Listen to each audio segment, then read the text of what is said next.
Dear students, अब 9 paragraph को देखते हैं। Then from one thing to another M Hamel went on to talk of the French language, saying that it was the most beautiful language in the world, the clearest, the most logical, that we must guard it among us and never forget it, because when a people are enslaved, as long as they hold fast to their language, it is as if they had the key to their prison.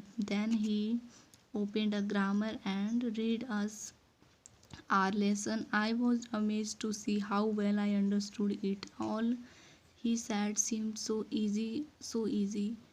I think too that I had never listened so carefully, and that he had never explained everything with so much patience. It seemed almost as if the poor man wanted to give us all he knew before going away and put it all into our heads at once.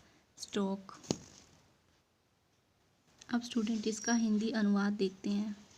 फिर एक के बाद दूसरी बात करते हुए M Hemal फ्रांसीसी भाषा के बारे में बात करते रहे, यह कहते हुए कि यह संसार की सबसे सुंदर भाषा है, सर्वाधिक स्पष्ट, सर्वाधिक तर्कसंगत, और यह है कि हमें इसे अपने बीच सुरक्षित रखना है और इसे कभी भी नहीं भूलना है, क्योंकि जब किसी देश के लोग गुलाम होते हैं तो जब तक वे अपनी भाषा से मजबूती से बंधे रहते हैं तो यह ऐसा ही है मानो उनकी जेल की चाबी उनके पास है।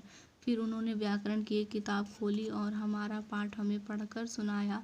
मैं यह देखकर चकित था कि मुझे यह कितनी अच्छी तरह समझ आ रहा था। उन्होंने जो कुछ कहा वह बहुत सरल लगा।